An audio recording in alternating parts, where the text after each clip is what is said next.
यत्पादपल्लवयुगं विनिधाय कुम्भा द्वन्द्वे प्रणामसमये स गणाधिराजा विघ्नान् विहन्तुममलस्य जगदत्रयस्य गोविन्दमादिपुरुषं तमहं भजामि। तो ये जो श्लोक है, जैसे कि कितने लोग गणपति के उपासक होते हैं, कितने लोग शिव के उपासक हैं, ब्रह्मा के उपासक हैं, अन्य अन्य अवतारों के उपासक हैं, देवी देवताओं के उपासक हैं। तो हमारी उपासना परफेक्ट कैसे होगी अगर हमारी उपासना में सिद्धांत ही गलत है? तो सिद्धांत यह है कि जितनी भी शक्तियां हैं वो सब भगवान के सेवक हैं। जितनी भी शक्तियां हैं वो सब भगवान से ही ली जा रही हैं। कोई भी हो, चाहे वो आसुरी हो या दैवी हो। तो यहाँ पे बताया जा रहा है कि जो गणेश हैं, जो सारे विघ्नों का विनाश करने वाले हैं, विघ्नान विहंतुम अमलस्य जगत्र यत्र, तीनों लोगों के विघ्न को जो हटाने वाले हैं, गणाधिराजा, जो गणेश जी हैं, शिव जी के पुत्र हैं, बुद्धि के, भाग्य के जो देवता हैं, तो उनके पास ये शक्ति कहाँ से आती है? तो बोलते हैं जिनके पाद पल्लव, जिनके चरणों को पकड़कर उन्होंने अपने सिर पे रखा है। कुंभ द्वंद्वे, अब द्वंद्वे मतलब दो, कुंभ मतलब जो हाथी के सर के ऊपर जो उठा हुआ भाग रहता है ना, जैसे जहाँ पे गायों के सींग होता है, वैसे ही हाथी का वो उठा हुआ हिस्सा होता है, उसको कुंभ बोलते हैं। घड़ा है ना, कुंभ उठा हुआ थोड़ा। प्रणाम करते समय उन्होंने भगवान के चरणों को अपने सर पे रख लिया। इसी से उनके अंदर ऐसी पावर आ गई, तो तीनों लोगों के विघ्न को हटा पाते हैं। तो किनके चरण रखे? गोविंद के चरण रखे। तो ऐसे गोविंद का हम भजन करें। तो गोविंद का भजन करने से हम गणेश जी का भी भजन कर रहे हैं, गणेश जी भी आपके विघ्न हटाएंगे। आप माता रानी का भी भजन कर रहे हो, आप महादेव का भी भजन कर रहे हो, आप काली माता का, जितने भी शक्तियां हैं भगवान की, वो सब के सब भक्त के फेवर में हो जाती है। भक्त वो भक्तों को अपने परिवार का हिस्सा मानते हैं, इनफैक्ट वो अपने से भी ऊपर मानते हैं। यही सिद्धांत है ना कि हम जिस भी भक्त को स्वीकार करते हैं, हम उसको अपने से इम्पोर्टेंट, अपने से अधिक भगवान का प्रिय मानते हैं। तो जो देवी देवता हैं, जो भगवान के भक्त हैं, वो भगवान के भक्तों को अपने से ऊपर मान के अपना आदर सहित उनकी सेवा करते हैं, उनकी रक्षा करते हैं, उनका कल्याण करते हैं। लेकिन अगर कोई उनको इंडिपेंडेंट भगवान मानता है, भगवान के साथ उनको नहीं देखता, तो ये सिद्धांत तो सही है ही नहीं। ये तो नाम अपराध है। जो दूसरे देवी देवताओं को भगवान से अलग या स्वतंत्र देखना नाम अपराध नहीं है। तो जो नाम अपराधी है, जो भगवान का अपराधी है, उसको कैसे शांति मिलेगी? जिद कर सकता है वो, नहीं नहीं। तो जो महापुरुष हैं, जैसे मान लो कोई मिनिस्टर है और वो कहे मैं ही सब कुछ हूँ, प्राइम मिनिस्टर कुछ नहीं, प्रेसिडेंट कुछ नहीं, ऐसे थोड़ी होता है। तो जितने भी शक्ति धारक हैं, ईश्वर हैं, वो जानते हैं कि मूल ईश्वर, प्रेम के ईश्वर तो भगवान कृष्ण है, भगवान है। तो उनके साथ में रहते हुए हम लोग का सम्मान होना चाहिए, क्योंकि देवता कहते हैं कि हमारी पहचान भी तो भगवान से है। कोई क्यों इसमें अभिमानवश, अज्ञानवश डिफरेंस ला रहा है? तो हम लोग तो गणेश जी को बहुत निकट से महसूस करते हैं। पूरे वेद, शास्त्र, पुराण, भागवत उनके हाथों से लिखा हुआ है। व्यासदेव जी ने गणेश जी को भागवतम लिखने के लिए, ग्रंथ लिखने के लिए चुना था। तो गणेश जी ने कहा कि मैं लिखूंगा, लेकिन आप रुक नहीं सकते, आप रुकोगे तो मैं लिखना बंद कर दूंगा। तो व्यास जी ने सोचा कि अरे मैं तो, ये तो देवता है, ये तो बिना खाए पिए थके हजारों साल तक काम कर सकते हैं, लेकिन मैं तो मानव शरीर में हूँ, तो मुझे तो मंत्र भी जपना है, गायत्री भी करनी है, स्नान भी करना है। तो उन्होंने कहा ठीक है गणेश जी, लेकिन आप बिना समझे मेरे श्लोकों को नहीं लिखोगे। तो बुद्धि के देवता तो है, तो उन्होंने कहा हाँ ठीक है।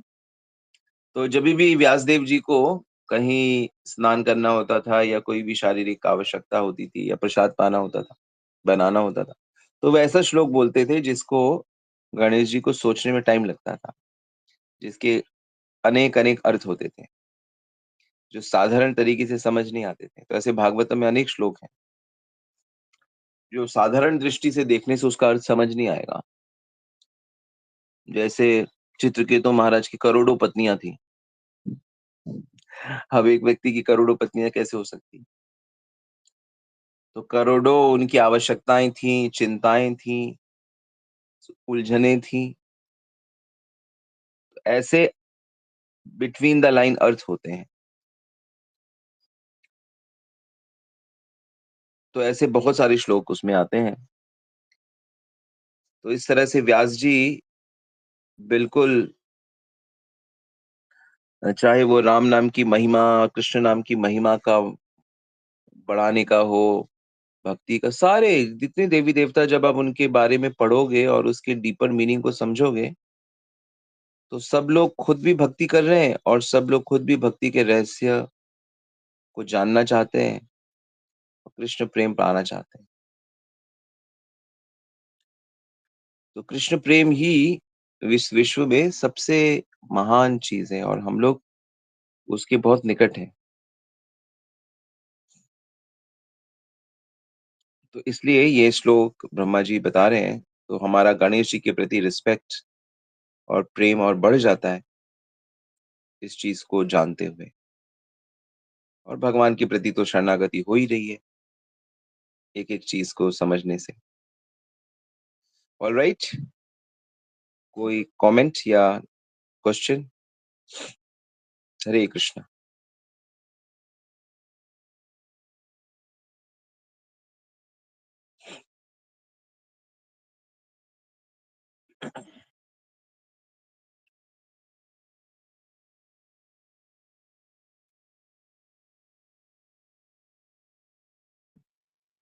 हरे कृष्णा प्रभु जी, दंडवत प्रणाम।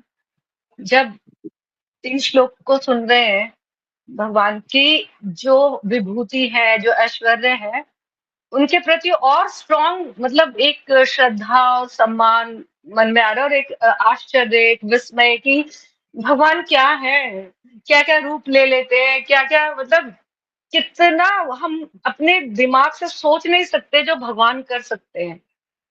तो वो कितनी मतलब कैसी पर्सनैलिटी अगर सामने आएंगे तो क्या होगा पता नहीं। उन्हें देख देखो, के मन में राधा रानी को देख के क्या होगा, मतलब इतना कुछ उनके बारे में यूजुअली बताया जा रहा है। शास्त्रों में जैसे भक्तों का मिलन होता है, जैसे गोप कुमार की कथा आती है इसमें बृहद भागवतामृतम में, तो वो तो जब पहली बार वैकुंठ एंटर करता है तो वो भगवान विष्णु को देख के बेहोश हो जाता है। तो भगवान विष्णु आके बोलते हैं कि अरे भाई मैं विष्णु नहीं हूँ, मैं तो उनका छोटा सा सेवक हूँ, विष्णु जी तो अंदर है, चलो मैं तुम्हें लेके चलता हूँ। तो बीच में जाता है, फिर भगवान विष्णु मिलते हैं, फिर उनको देख के बेहोश हो जाता है। तो फिर वो बोलते हैं अरे मैं भी विष्णु नहीं हूँ। तो ऐसे कई बार गोप कुमार भगवान विष्णु के ही दर्शन, अलग अलग उनके पार्षदों को विष्णु समझकर बेहोश हो जाता है। तो जब वो भगवान से मिलता है तो भगवान उसको स्पेशल शक्ति देते हैं कि वो अपने आनंद को संभाल सके। तो आनंद कितना है इसकी कल्पना नहीं है, और आनंद बढ़ता रहेगा, फ्रेश रहता है हमेशा। स्पिरिचुअलिटी की ये ब्यूटी है। भौतिक जगत में आनंद कम होता जाता है, आध्यात्मिकता में आनंद बढ़ता रहता है।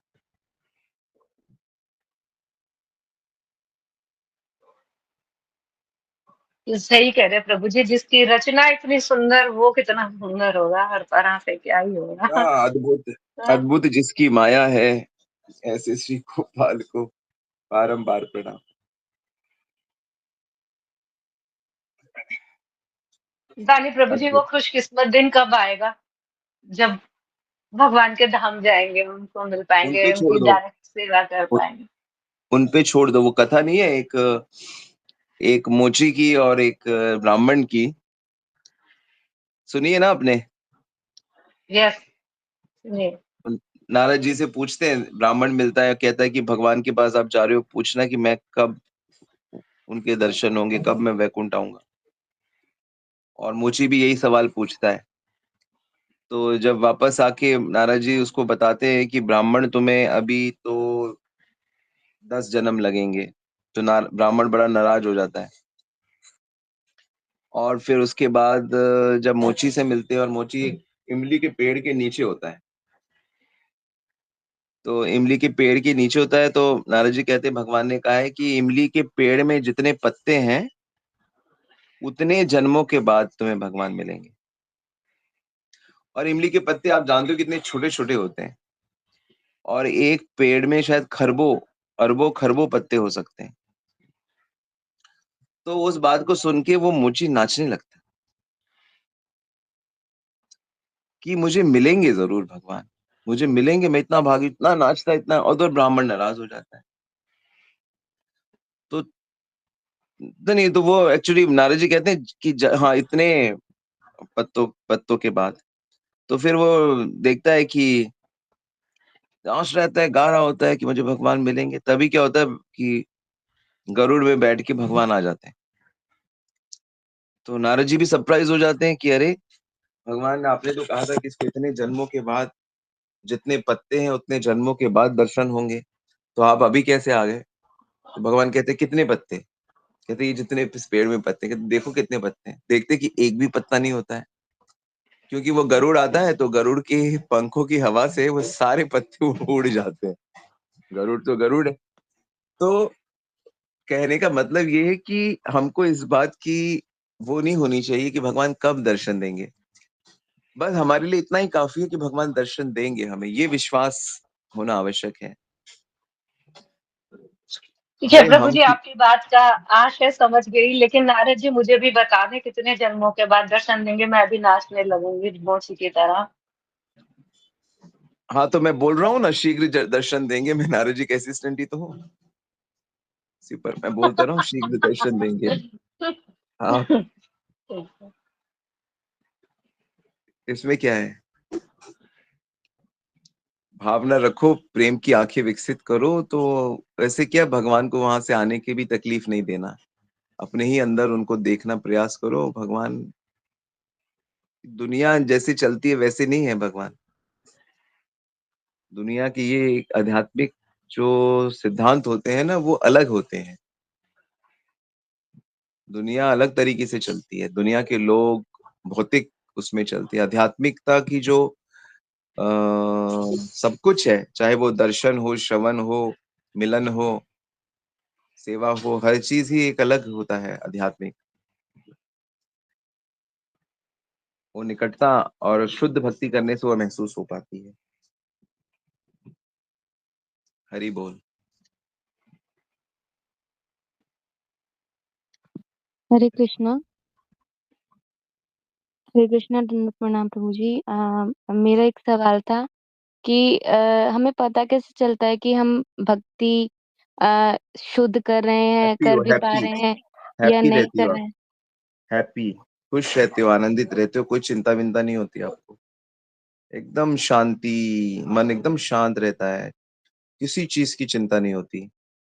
मेरी शादी कब होगी, मेरा नौकरी कब लगेगा, मेरे को ये कब मिले, कोई चिंता नहीं। एवरीथिंग, इतना हैप्पीनेस रहता है हमेशा मन में। ब्रह्मभूत प्रसन्न आत्मा, ये भक्ति का प्रमाण है कि जो व्यक्ति ठीक से भक्ति कर रहा है वो आनंदित रहता है। उसको कोई भूत भविष्य की कोई चिंता परेशानी नहीं होती। प्रभु जी और अगर चिंता केयरलेस परेशानी हो रही है, इसका मतलब अभी भक्ति ठीक से नहीं हो रही है। अभी उसमें मिक्सचर है भौतिक कामनाओं का। बट प्रभु जी अगर मन शांत है और चीजें सही लग रही हैं तो ऐसा नहीं लगता कि केयरलेस हो रहे हैं हम, मतलब किसी चीज की चिंता ही नहीं है, सब कुछ मतलब अगर जैसे चल रहा है वैसे ही चल रहा है। केयरलेस नहीं है, वो तो हार्ड वर्किंग होता है। भक्त भक्त तो अपने सारे कर्तव्य करता है, चाहे ऑफिस के हो, घर के हो, सारे करता रहता है। तो वो तो डूबा रहता है ना भगवान की याद में। भक्ति मतलब क्या है? भक्ति मतलब भगवान के साथ अपनापन हो गया ना उसका। तो वो आलसियों की तरह बैठा थोड़ी रहता है। जी प्रभु वो जी। तो सबके भीतर भगवान को देख लेता है। वो तो सबके साथ सुखी रहता है, वो तो दुश्मनों के साथ भी सुखी रहता है, प्रहलाद जैसे। तो भक्ति का ये प्रमाण है। वो टेम्परेरी शांति नहीं होती, उसको परमानेंट शांति होती है। ठीक है। जी प्रभु जी। अभी भी फिल्म देख रहा है, अभी भी भौतिक गीत सुन रहा है, अभी भी भौतिक चीजों पे, तो अभी भक्त बना नहीं है। अभी अभी अनर्थ है। तभी भौतिक चिंताएं हैं, भौतिक आकर्षण है।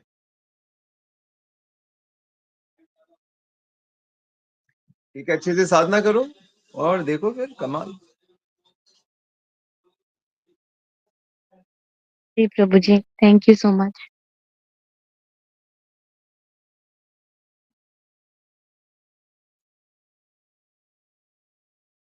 यस, और कुछ?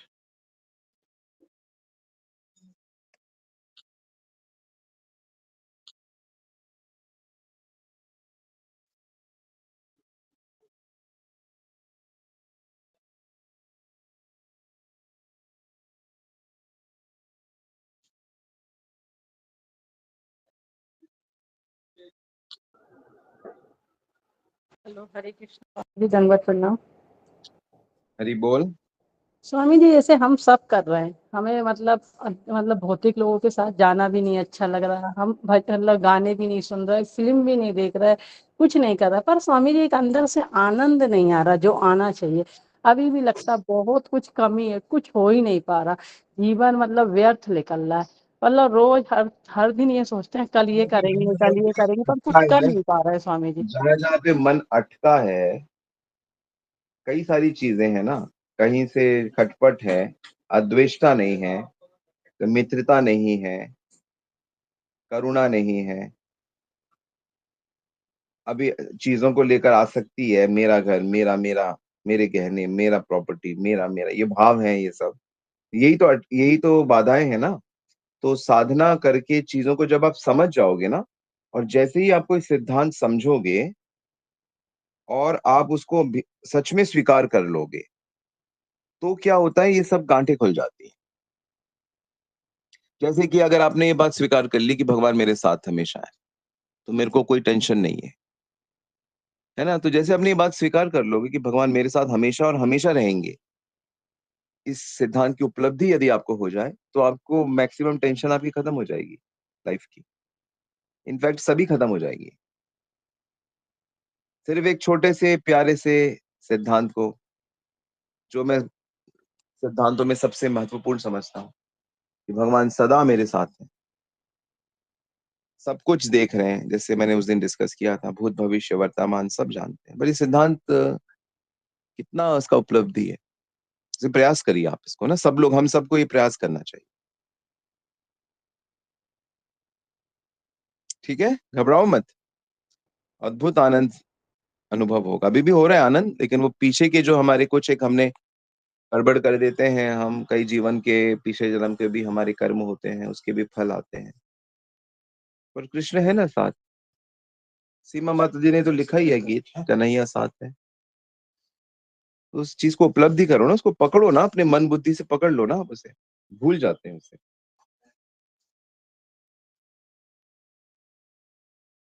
ठीक है। जी जी स्वामी जी, हरे कृष्णा स्वामी जी, दंडवत प्रणाम। मतलब आपको, आप ऐसे कभी बोल पाओगे कि कन्हैया मेरे साथ है और ये प्रॉब्लम भी है मेरे को, मुझे पता है कन्हैया मेरे साथ है, फिर भी मुझे ये प्रॉब्लम है। आप ऐसा कब बोल पाओगी? कभी आप ऐसा बोल पाओ तो फिर हम देखेंगे हाँ वाकई प्रॉब्लम है। वो अगासुर बकासुर के मुंह में जा रहे हैं, कृष्ण सखा। तो एक ने कहा अरे ये तो अजगर का मुंह हो सकता है। तो एक सखा बोलता होने दो, कन्हैया तो पीछे है ही। सुनी है ना वो अगासुर की लीला, जो वो मुंह खोल के एकदम बैठा होता है और पूरा गुफा बन जाता है, इतना सारा सुंदर सुंदर उनको दिखता है बाल बाल को वो।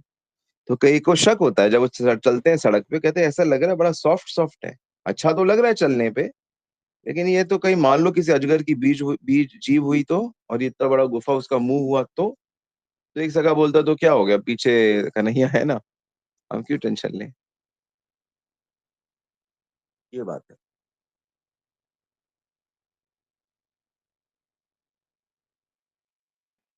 ठीक है। जिसमें अगर अपना सेल्फ बताऊं, अगर कभी उदास होता है या दुख होता है, तो मुझे सबसे ज्यादा रलिश मैं जो करती हूँ वो शास्त्रों को पढ़ के करती हूँ। मतलब भगवान की लीला कथाएं भागवतम को उठा लो और उसका जो चैप्टर आपको पसंद आ रहा है वो पढ़ लो। एक ऐसा दिव्य आनंद की अनुभूति होती है कि और किसी चीज से होती नहीं है। ये मतलब नहीं ये मेरे को तो चलो, अक्सर मेरे को लगता चलो है। ये अच्छी अच्छी बात है, लेकिन भगवान मेरे साथ हैं, ये फीलिंग शास्त्र पढ़ने से ज्यादा स्ट्रांग है। हाँ, ये तो कर है ही, सकते स्ट्रांग तो है ही प्रभु हैं जी। जी। ये बहुत स्ट्रांग है। पर मैंने देखा है कि ये जो फीलिंग है ना एकदम से आ नहीं पाती है, एकदम से सबके मन में नहीं आ पाते, इसलिए शास्त्र को पढ़ के या भागवतम तो को उसे पढ़ के प्रैक्टिस और करो, स्ट्रांग होती है। Practice yes. करो कि भगवान मेरे अभी साथ हैं। अभी जब ऑफिस जाओगे तब भी साथ हैं, सब लोग छोड़ के चले गए घर में, कोई ऑफिस गया, कोई इधर गया, स्कूल गया, पर भगवान मेरे साथ है। इसे प्रैक्टिस करना चाहिए घड़ी घड़ी ना, हर घंटे, हर 2-3 घंटे में मेरे अंदर बैठे हैं, उसके अंदर बैठे हैं, इसे प्रैक्टिस करना चाहिए।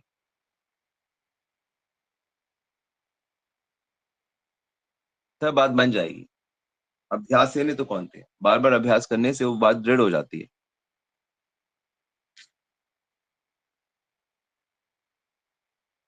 ठीक है। आप लोग प्रैक्टिस कम करते हो, और मैं देख नहीं सकता, मैं कैसे देखूं आप मन के अंदर ये प्रैक्टिस कर रहे हो। आप जब कर रहे हो तो थोड़ा दिख भी जाता है कि आप, माला है आपके हाथ में, बैठ के जब कर रहे हैं, लेकिन आप ये प्रैक्टिस कर रहे हो कि सबके अंदर भगवान है, मेरे साथ भगवान है, ये देखा नहीं जा सकता, ये तो आप जाने हो या भगवान जाने। लेकिन अगर आपका ये पक्का हो गया तो आपका जो व्यवहार है वो महापुरुषों जैसा हो जाएगा, जैसे नित्यानंद का, द्वैताचार्य का, या श्रीवास पंडित का, नारद जी का, ये सब जो महापुरुष हैं इनका जैसा हो जाएगा, हमारा चेतना वैसी हो जाएगी ना। यही तो फर्क है, हम शरीर देखकर जीते हैं, ये लोग आत्मा और परमात्मा देख के जीते हैं, व्यवहार करते हैं। संत वही है जो भगवत दर्शन करे हर समय। भक्त वही है। भक्त कौन है, जिसे भगवान ही दिखता है हमेशा, वो भगवान के साथ देखता है चीजों को। कर्मी कौन है, जो कर्म के फल के हिसाब से देखता है। ज्ञानी कौन है, जो तत्व की दृष्टि से देखता है। भोगी कौन है, जो भोग की दृष्टि से देखता है। सबकी अपनी दृष्टि है, तो भक्तों की दृष्टि भगवान इज द ओनर, भगवान की प्रेजेंट है। यही तो हमें प्रैक्टिस करना है, और क्या प्रैक्टिस करना है। इसी को तो स्मरण कहते हैं, मनन कहते हैं। छोटी सी चीज है, कभी भूलू ना, बस।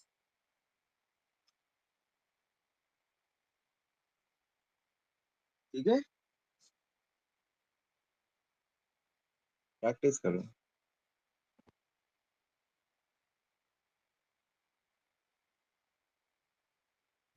और कोई इसमें आपको रोक नहीं सकता, कोई जान नहीं सकता। अगर आप सबके अंदर भगवान देखने का प्रयास करें। अच्छा बताओ, कौन रोक सकता है आपको। आपको जेल में डाल दे, वहां भी तो जेलर हैं, कैदी हैं, लोग हैं। आपको सड़क में छोड़ दें तो भी तो आपको लोग दिख रहे हैं चारों तरफ। जंगल में छोड़ दें, पेड़ पौधे पशु पक्षी सब दिख रहे हैं। समुद्र में डाल दे, वहां मछलियां मगरमच्छ सब दिख रहे हैं आपको। कीड़े मकोड़े, कचड़े में डाल दिया जाए, कीड़े मकोड़े दिखेंगे आपको, वहां पे भी सर्वत्र है। कोई जान नहीं सकता आप क्या कर रहे हो, लेकिन आप सबसे महत्वपूर्ण कार्य कर रहे हो। लेकिन हम चाहते हैं कि नहीं, हम हमारे और काफी भीड़ बनी रहे, हमारी सब तारीफ करे, वाहवाही करे, हमें सब वो करें। ये देखना है आपको। इसमें देखोगे तो भगवान थोड़ी देखेंगे।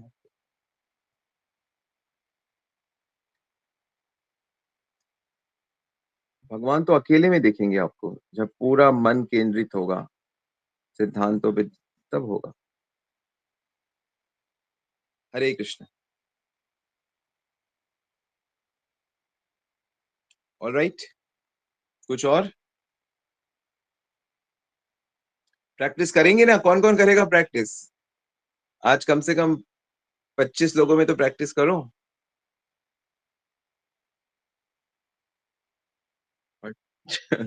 करो तो प्रैक्टिस, तब तो आएगा आनंद लाइफ का। जाने कितने जन्म तेरे यूं ही गए।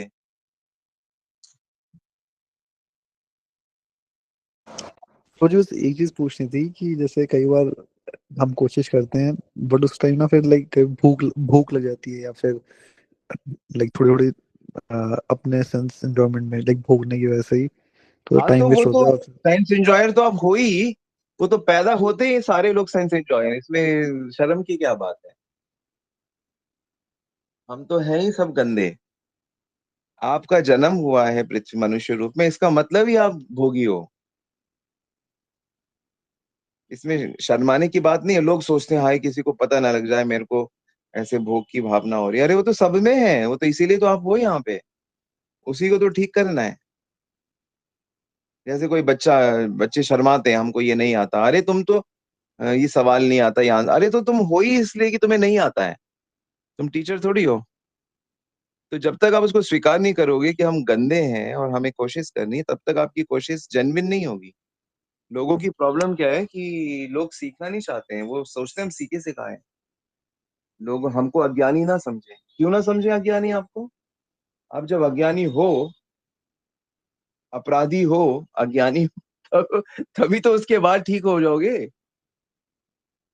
हो अपराधी, हो अज्ञानी, हो मूर्ख, और कहो नहीं हमको बुद्धिमान समझो, हमको ये समझो। यही तो दिक्कत है। ईगो इसी को तो कहते हैं। ईगो के कारण हम अपने आप को सुपीरियर मानते हैं, जबकि हम बहुत ही इंफीरियर हैं। तो इसमें कोई शर्माने की बात, घबराने की बात नहीं है। लस्टी डिजायर्स आते हैं, लस्टी वो आते हैं, कोई बात नहीं। पर आप देखो भगवान को, प्रैक्टिस करो, धीरे धीरे चला जाएगा। काम, क्रोध, ईर्ष्या, द्वेष सब चला जाएगा। ठीक है, प्रैक्टिस करो। रोज प्रैक्टिस करो, 25 लोगों में, 50 लोगों में, 100, मैं तो 100 कहता हूँ। जो भी दिखे।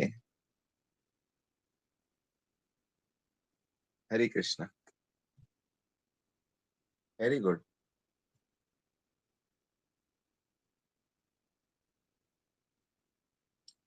ठीक है, हम यही रुकते हैं। Thank you very much. अब गणेश जी को देखोगे तो याद करना। क्या याद करेंगे गणेश जी को? अब देख दर्शन करेंगे तो हरे कृष्णा प्रभु जी की भगवान के चरण उन्होंने धारण कर रखे हैं, उसी से वो सारी बिल्कुल शक्तियां ठीक। प्राप्त।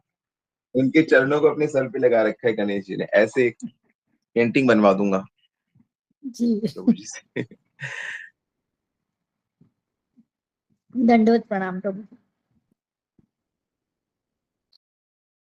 और हाथी रूप में तो वो सारे विष्णु को, कृष्णा को, सबको, राम जी की सवारी तो सब उन पे निकलती है। तो पहले के सब राजा लोग तो भगवान की सवारी भी सब हाथियों पे तो निकलती थी। तो उससे हमारे लिए कितना अभी भी निकलती है साउथ में सब जगह। तो हमें यही याद आएगा, यत्पाद पल्लव युगम विनिधाय कुंभा द्वंद्वे प्रणाम समय सगण। हरे कृष्ण। श्रील प्रभुपाद की जय, गुरु महाराज की जय, गौर प्रेमानंद।